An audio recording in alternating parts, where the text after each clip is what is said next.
Hello दोस्तों, welcome to our channel बायोरेल। इस video में हम लोग देखने वाले हैं क्लाइनफिल्टर सिंड्रोम। बच्चों, इसके प्रीवियस जो वीडियो था उसमें हमने देखा था डाउन सिंड्रोम। वो एक क्रोमोसोमल डिसऑर्डर, ये भी एक क्रोमोसोमल डिसऑर्डर, और इसके बाद में हम लोग एक देखने वाले हैं जो कि है टर्नर सिंड्रोम। तो ये जो तीन टाइप्स की क्रोमोसोमल डिसऑर्डर्स है, इस पर बहुत से क्वेश्चंस आ चुके हैं। आपके एनसीईआरटी बुक में ये बहुत ही छोटा दिया हुआ है, लेकिन हम लोग इसको थोड़ा सा डिटेल में पढ़ेंगे।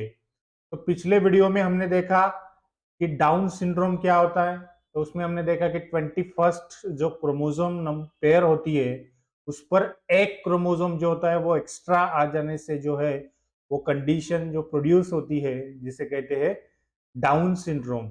Okay, it is a kind of a trisomy because in 21st pair of chromosome you will find one extra chromosome. So because of that there are many physical implications. Physical appearance is different from the normal babies. Then mental retardation is also there. So that part will we have discussed in the Down syndrome. In this video, we'll talk about the Klinefelter syndrome. So, what is Klinefelter syndrome? Okay, so it is again a kind of a chromosomal disorder. What is Klinefelter syndrome? It is a kind of a chromosomal disorder. It is the kind of chromosomal disorder, just like the Down syndrome. Means what is happening here? Either we have seen in first previous video that addition or even the absence or abnormal arrangement of chromosome causes the chromosomal disorder. So in this case, in Klinefelter syndrome, there is a chromosomal disorder where one X chromosome is added. One X chromosome is added. So here, what is the main reason behind this syndrome is there is a additional copy. Let me take another color. There is a additional copy of X chromosome. Okay, additional copy of X chromosome. If we see normal human being, you will find you can say 44s are autosomes plus either you will find XY. If such chromosomal combination is there, then that individual will be a male. If 44 autosomes plus XX is there, then such individual will be a female. So what happens here in the karyotype means what? All the chromosomes, set of all the chromosomes, if we observe it, that is the karyotype, where we find one extra chromosome. This is what? This is 44 plus XY means how many chromosomes? 46 chromosomes are there. These are also 44 autosomes plus XX means what? 46 chromosomes. But in Klinefelter syndrome, what we get is 47 chromosomes. How many chromosomes? 47 means in Klinefelter syndrome we get one extra chromosome. हमें जो है बेटा वो एक extra chromosome उस individual में जाता है, and because of that this condition arises, which is called as Klinefelter syndrome. Now, why it is called as Klinefelter syndrome? Because it was first described by the scientist H.F. Klinefelter in the year 1942.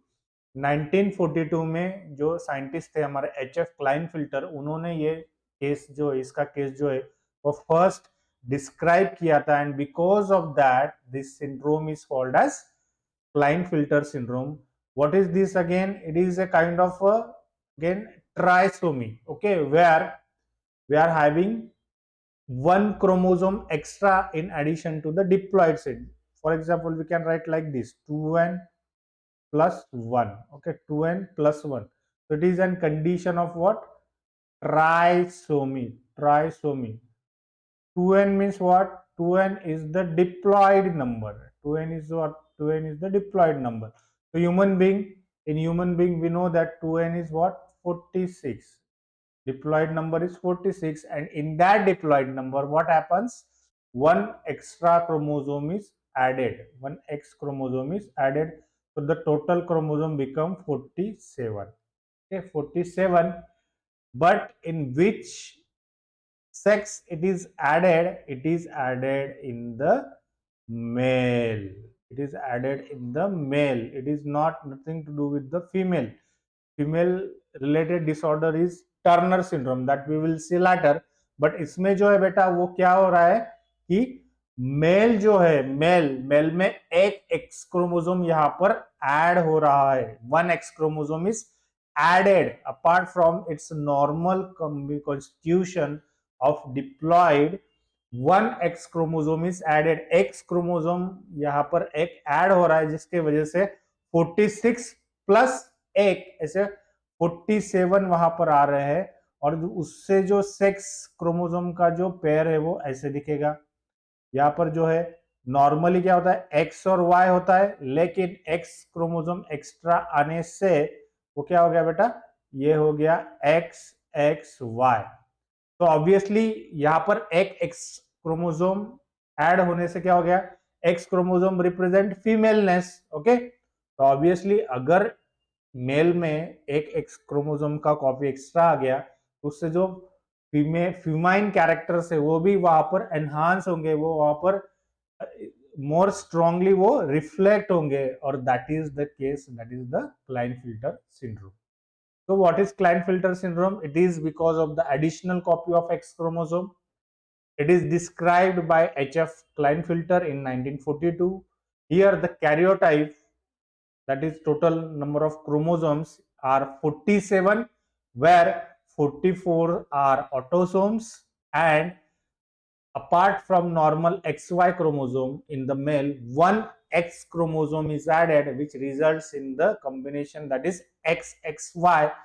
And because of that, the characters shown by the male, certain characters are shown by male, which are the feminine characters. जो feminine characters होते हैं वो show करते हैं male. So it is not a female, it is a male. It is the abnormal male and it is a sterile male. Very few cases, in very few cases, it may be fertile, but mostly the males are sterile. Means they cannot give birth to the next generation. Means progeny cannot be produced. They are not fertile. Means what? They are sterile. So how many cases are there of Klinefelter syndrome? बच्चों, ये हर 500 जो live mail birth होते हैं उनमें से एक case जो होता है वो क्लाइनफिल्टर सिंड्रोम का होता है. एक जो केस होता है वो क्लाइनफिल्टर सिंड्रोम का होता है. मतलब कि 500 में से अगर 500 बर्थ हुए मेल के, उसमें से एक केस जो है अप्रोक्सीमेटली एवरेजली जो एक केस है वो क्लाइनफिल्टर सिंड्रोम का यहाँ पर मिलेगा. अब ये जो होते हैं बेटा, ये फिनोटिपिकली तो मेल होते हैं, लेकिन इनके certain characters are like feminine character. Okay, अभी क्या क्या जो कैरेक्टर्स है वो कैरेक्टर्स हम लोग देखते हैं. यहाँ पर साइड में आपको एक इमेज भी दिखाई दे रहा हो जो कि मैंने लिया. इनका जो कॉपीराइट है वो न्यूक्लियस मेडिकल मीडिया इनका है. विद ड्यू क्रेडिट मैंने वो इमेज लिया है. तो इसमें जो इमेज में दिख रहा है बेटा, तो इसमें कुछ कैरेक्टर जो है वो they are having tendency towards femaleness and it is determined और it is shown by the certain characteristics. मतलब कि कुछ कैरेक्टरिस्टिक्स, फीमाइन कैरेक्टरिस्टिक्स जो है वो यहाँ पर जो है वो दिखाई देते हैं दिस इंडिविजुअल्स में. And because of that this syndrome occurs. तो अभी फर्स्ट जो इंपॉर्टेंट कैरेक्टरिस्टिक्स है वो है एनलार्ज्ड ब्रेस्ट, जिसको कि गाइनेकोमास्टिया भी बोलते हैं. Gynaecomastia means what? Increase in breast gland tissue. जो कि ब्रेस्ट की ग्लैंड टिश्यूज होती है वहां पर जो है उसका साइज बढ़ना, इसे बोलते हैं गाइनेकोमास्टिया. और गाइनेकोमास्टिया जो है it is more common in the people with this Klinefelter syndrome. यहाँ पर आपको दिख रहा है जो ब्रेस्ट डेवलपमेंट है वो नॉर्मल, अगर मेल में देखा जाए तो breast development is a feature of female. Female में ब्रेस्ट प्रॉपरली डेवलप होते हैं, लेकिन अगर वो मेल में डेवलप हो रहे हैं, मेल में ब्रेस्ट का साइज अगर बढ़ रहा है तो it is abnormal and it is the sign of Klinefelter syndrome. जो फर्स्ट दो कैरेक्टरिस्टिक फीचर है वो है क्लाइनफिल्टर सिंड्रोम का एनलार्ज ब्रेस्ट, जिसे कि क्या कहते हैं, गायनेकोमास्टिया भी कहते हैं। तो गायनेकोमास्टिया, that is the enlarged breast, is characteristic of the Klinefelter syndrome. It is the femaleness character, means normally it is present in the female enlarged breast, okay, but it is shown by the male, this abnormal male. Then under developed body hairs, generally क्या होता है बेटा कि mails में जो है वो body hairs का जो परसेंटेज है वो ज्यादा होता है, और फीमेल में जो है वो बॉडी हेयर्स का परसेंटेज कम होता है। मतलब कि skin hairs, total body hairs are more in the male as compare to the female. But यहाँ पर जो है जो क्लाइनफिल्टर सिंड्रोम है उसमें जो मेल होंगे उनके बॉडी के ऊपर भी हेयर्स जो है वो उसका नंबर जो है वो कम होगा। So that character represents feminine characters, okay, and बच्चों it is what is the reason behind that? The reason behind that is the additional copy of X chromosome, because we know that X chromosome पे जो है femaleness के genes present होंगे, तो वो additional copy से वो जीन वहां पर रिफ्लेक्ट होते हैं। तो जनरली जो गायनोकोमास्टिया होता है बेटा, ये एक रीजन से भी होता है कि यहाँ पर इम्बैलेंस होता है। किसका इम्बैलेंस होता है? Imbalance of oestrogen and testosterone, ठीक। तो ये जो दो हार्मोन है इनका इम्बैलेंस के वजह से जो है गायनोकोमास्टिया होता है, लेकिन उसका जेनेटिक रीजन जो है वो है वो it is residing in the one additional copy of x chromosome, okay. तो ये कैरेक्टर तो आपको पता चल गया, ये भी हो गया। थर्ड जो कैरेक्टर है फीमाइन वॉइस, मतलब कि जैसे कि मेल का वॉइस जो होता है वो हार्ड होता है, फीमेल का वॉइस जो होता है वो सॉफ्ट होता है। तो यहाँ पर जो है this abnormal male will have voice which is similar to the females, feminine kind of voice is there। then ये तो कैरेक्टर हो गए female characteristics. Abnormal male characteristics, जो मेल कैरेक्टरिस्टिक्स है लेकिन वो नॉर्मल नहीं है, ऐसे कैरेक्टरिस्टिक्स कौन से हैं? तो इसमें जो है बेटा वो स्मॉल टेस्टिस, यहाँ पर जो है वो स्मॉल टेस्टिकुलर साइज जो दिखाया है, ठीक है।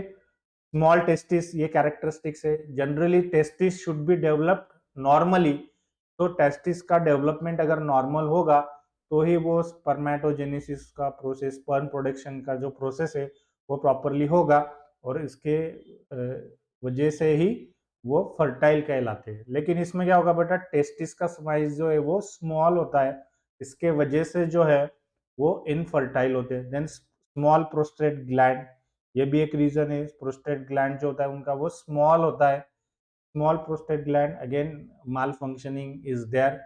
देन उनके जो लिम्स होते हैं, मतलब कि हाथ हो गए, पैर हो गए, वो क्या होते हैं, लॉन्ग होते हैं, लॉन्ग लिम्स हो गए, मतलब कि लॉन्ग हैंड्स हो गए, लॉन्ग लेग्स हो गए, ये भी एक कैरेक्टरिस्टिक्स है जो कि उनमें दिखाई देता है।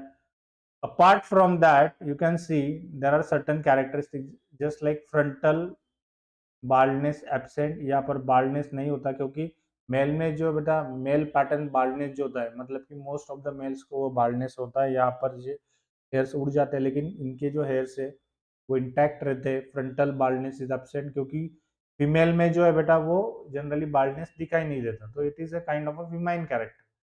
Poor beard growth, that is again the reflection of this point, that is the under developed body hair, मतलब कि बियर्ड भी जो होती है वो प्रॉपरली डेवलप नहीं होती।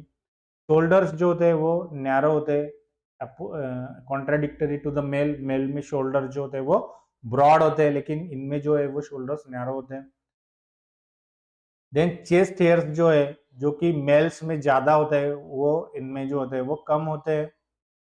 के बाद में प्यूबिक हेयर पैटर्न जो होता है, ये female type of pubic hair pattern होता है।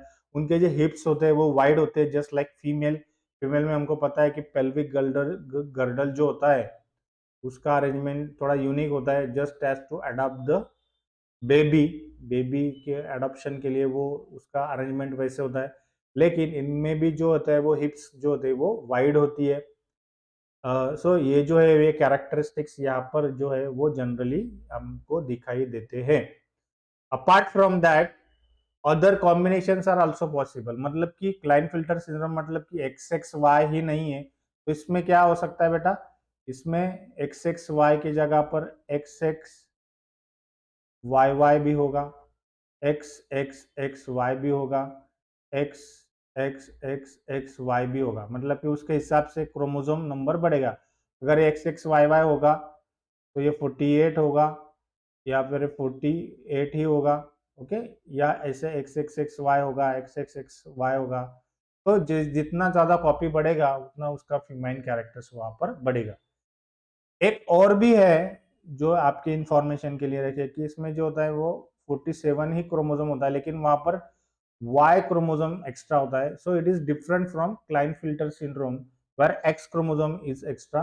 जस्ट फॉर इंफॉर्मेशन मैं आपको बता रहा हूँ, ये जो होते हैं ये भी मेल्स ही होते हैं, ये टॉल होते हैं बाय हाइट, और ये एंटी सोशल और एग्रेसिव काइंड ऑफ मेल होते हैं, लेकिन it is different from the Klinefelter syndrome. तो ये क्यों होता होगा बेटा, इसका रीजन हम लोग देखते हैं कि it might be due to, you know that gametes gametes are produced. Okay, you know gametes. Okay, gametes कौन से होते हैं, मेल गैमेट जो होगा, मेल गैमेट कौन सा होगा बेटा, वो होगा अपना स्पर्म। ये हो गया अपना स्पर्म। ओके, फीमेल गैमेट जो हो गया वो फीमेल गैमेट कौन सा हो गया, फीमेल गैमेट जो हो गया, फीमेल गैमेट हो गया आपका एग, या इसे हम ओवम भी कह सकते हैं। तो अभी ये जो कंडीशन है ये क्यों होगा, you know that in fertilization what happens, the sperm fuses with the egg. अगर ये जो स्पर्म है, if it get fused with ये ये जो है एक y के साथ एक x के साथ वाला स्पर्म होगा, और ये सॉरी ये y वाला स्पर्म होगा। ओके, एक मिनट,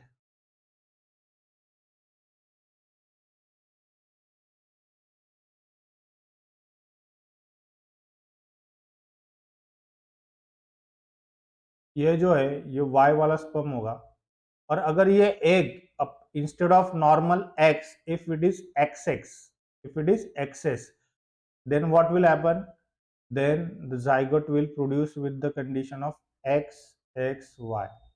और इसमें जो होगा, इसमें जो है बेटा वो क्या होगा, 44 जो होंगे वो ऑटो सॉरी 22 जो होंगे वो ऑटोजोम्स होंगे, यहाँ पर भी 22 जो होंगे वो ऑटोजोम्स होंगे, क्योंकि ऑटोजोम्स 22 प्लस वाई मीन्स 23 होगा। गैमेट में हमें पता है कि हाफ क्रोमोजोम होते हैं, यहाँ पर भी 22 ऑटोजोम प्लस अभी यहाँ पर जो है वो एक एक्स क्रोमोजोम एक्स्ट्रा है, तो इसमें 24 हो गया, तो 24 प्लस 23 मतलब कि इसमें हो गया 47, जिसमें से 22 जो है, ये 22 और ये 22 मतलब कि क्या 44 जो हो गया वो ऑटोजोम्स हो गए, प्लस एक्स एक्स वाई ये तीनों जो हो गए वो सेक्स क्रोमोजोम हो गए। तो ये केस हो गया, ये केस हो गया। या तो फिर इसमें ये और एक केस हो सकता है जिसमें कि यहाँ पर देखेंगे हम लोग, जिसमें कि हम लोग देखेंगे कि जो स्पर्म है वो एक्स वाई के साथ होगा, मतलब यहाँ पर दो दो जो है वो क्रोमोसोम होंगे स्पर्म में, और यहाँ पर जो है एग में क्या होगा, एग में एक नॉर्मल होगा आपका उसका एक्स क्रोमोसोम, और इसमें 22 ऑटोजोम्स, यहाँ पर भी 22 ऑटोजोम्स। तो इसका फ्यूजन के बाद जो जाइगोट प्रोड्यूस होगा, जाइगोट वो क्या होगा, वो होगा 44 autosomes plus X X Y. Okay, ये जाइगोट, उसके बाद में जो है वो एम्ब्रियो प्रोड्यूस होगा उसके जैसा, यहाँ पर भी एम्ब्रियो प्रोड्यूस होगा। तो ये जो दो कंडीशंस है इसके वजह से जो है वो क्लाइनफिल्टर सिंड्रोम अराइज होता है। अभी आपके मन में ये सवाल आएगा कि ये जो गैमेट है ये कैसे प्रोड्यूस हुआ, ये जो गैमेट है ये कैसे प्रोड्यूस हुआ, it is because of the non disjunction. देखिए आप, why it is produce, it is because of the non junction of chromatids during meiosis second. It is equivalent to mitosis. Equivalent to mitosis मतलब कि जब meiosis second हो रहा होगा which is as good as mitosis, जहां पर एक जो क्रोमोसोम होगा मतलब कि वो क्रोमैटिड्स जो होंगे वो अगर सेपरेट नहीं होंगे, क्रोमैटिड्स अगर सेपरेट नहीं होंगे तो दोनों के दोनों क्रोमैटिड्स एक गैमेट में चले जाएंगे और एक गैमेट में एक क्रोमैटिड एक क्रोमोसोम जो है वो अब्सेंट होगा।